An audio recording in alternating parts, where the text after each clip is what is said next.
Hi friends, ഞാൻ നിങ്ങളോടൊപ്പം പുനർവർമ്മ സാന്നിധ്യം.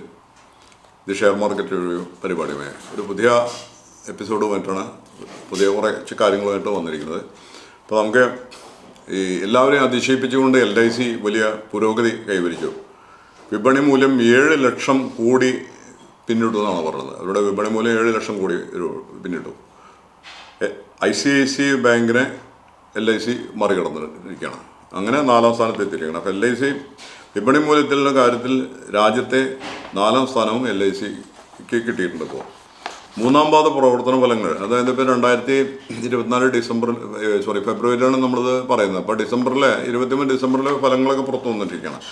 3ാം പാദ പ്രവർത്തന ഫലങ്ങൾ പുറത്തു വരാനിരിക്കെ ലൈഫ് ഇൻഷുറൻസ് കോർപ്പറേഷൻ്റെ LIC ഓഹരി വിപണിയിൽ വൻ കുതിപ്പാണ് ഉണ്ടായിട്ടുള്ളത്. 1144 രൂപ എന്ന റെക്കോർഡ് നിലവാരത്തിലേക്കാണ് കഴിഞ്ഞ ദിവസം എത്തിയിട്ടുള്ളത്.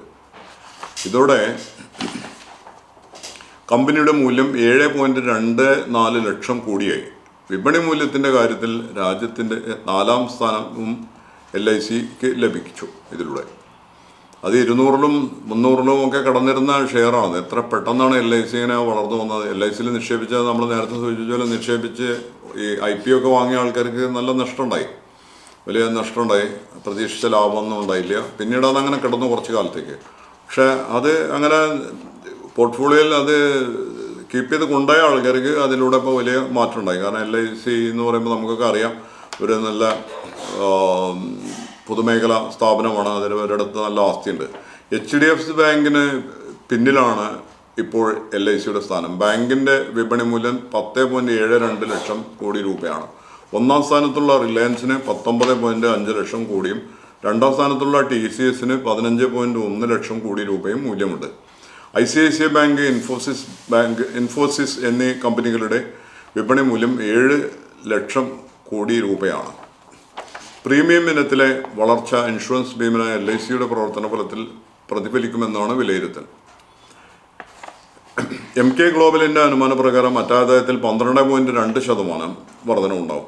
ഡിസംബർ പാദത്തിൽ പ്രതീക്ഷിക്കുന്ന ലാഭം 7108.7 കോടി രൂപയാണ്. ഇതോടെ ബ്രോക്കിംഗ് ഹൗസുകൾ ഹ്രസ്വ ഇടക്കാല ലക്ഷ്യവില ഉയർത്തിയിട്ടുണ്ട്.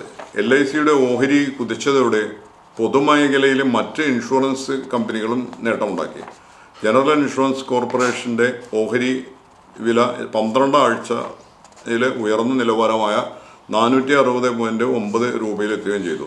ന്യൂ ഇന്ത്യ ഇൻഷുറൻസ് ആകട്ടെ കമ്പനിയുടെ ഓഹരി വില 14% ഉയർന്നത്. ഇങ്ങനെ മറ്റ് ഇതുമായിട്ട് ബന്ധപ്പെട്ട് കിടക്കുന്ന ഇൻഷുറൻസ് കമ്പനികളുടെയൊക്കെ വില ഉയരാൻ വേണ്ടിയിട്ട് ഈ LIC സഹായിച്ചിട്ടുണ്ട്. LICയുടെ വളർച്ചയ്ക്കൊപ്പം മറ്റ് സ്വാഭാവികമായിട്ടും മറ്റ് കമ്പനികൾക്കും വളർച്ച ഉണ്ടാവുന്നുള്ള ഒരു പ്രതീക്ഷയിലാണ് ആളുകൾ അത് കൂടുതൽ വാങ്ങിക്കാൻ തുടങ്ങി. അപ്പോൾ നേരത്തെ നിക്ഷേപിച്ചവർക്കൊക്കെ നല്ല ലാഭം കിട്ടിയിട്ടുണ്ടായിട്ടുണ്ട്.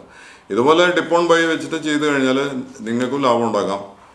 അതിൻ്റെ സപ്ലൈ ആൻഡ് ഡിമാൻഡ് സോൺ മനസ്സിലാക്കിയിട്ട് ചാർട്ട് എടുത്തിട്ട് ഒരു കമ്പനിയുടെ ഡിമാൻഡ് ആൻഡ് സപ്ലൈ സോൺ മനസ്സിലാക്കിയിട്ട് ഒരു 2-3 വർഷത്തെ ഒരു ഇതെടുത്താൽ മതി. ചാർട്ട് എടുത്താലും മതിയാകും.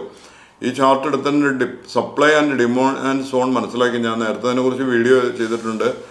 ലൈബ്രറിയിൽ പോയി കഴിഞ്ഞാൽ നിങ്ങൾക്കത് വീഡിയോ പരിശോധിക്കാവുന്നതാണ്, അതിൽ നിന്ന് മനസ്സിലാക്കാവുന്നതാണ്. സപ്ലൈ ആൻഡ് ഡിമാൻഡ് സോൺ മനസ്സിലാക്കിയിട്ട്, കാരണം ഈ സപ്ലൈയും ഡിമാൻഡും സ്വാഭാവികമായിട്ട് ആവർത്തിച്ച് വരുന്ന ഹിസ്റ്ററി റിപ്പീറ്റ് എന്നാണല്ലോ പറയുന്നത്. അങ്ങനെയുള്ള ഒരു സംഗതിയാണത്. അപ്പോൾ അതിലൂടെ അതിനെപ്പറ്റി പഠിച്ചു കഴിയുമ്പോൾ സ്വാഭാവികമായിട്ടും താഴ്ന്ന അവസ്ഥയിൽ ഒരു പിരമിഡിങ് മെത്തേഡിൽ ഏറ്റവും ഒരു സാധ്യത സപ്ലൈ ഡിമാൻഡ് സോണിൽ എത്തിക്കഴിഞ്ഞാൽ അവിടെ നിന്ന് കയറി വരുമ്പോൾ കുറേശ്ശെ വാങ്ങിക്കാം. അത് നല്ലൊരു മെത്തേഡായിരിക്കും. ഇത്രയൊക്കെയാണ് ഇതിനെക്കുറിച്ച് പറയാനുള്ളത്. എല്ലാവരും സാമ്പത്തിക സാക്ഷരത യജ്ഞത്തിന് ഭാഗമാവുക. സബ്സ്ക്രൈബ് ചെയ്യുക, ഷെയർ ചെയ്യുക, ലൈക്ക് ചെയ്യുക. ഈ സംരംഭം വിജയിപ്പിക്കാൻ വേണ്ടി കൂടെ നിൽക്കുക. ഇത്രയൊക്കെയാണ് പറയാനുള്ളത്. അടുത്തൊരു വീഡിയോയായി വീണ്ടും വരുന്നവരെ നന്ദി, നമസ്കാരം. ഞാൻ നിങ്ങളോടൊപ്പം പുണ്യവർമ്മ സൈനുദ്ദീൻ, സൈനിങ് ഓഫ്.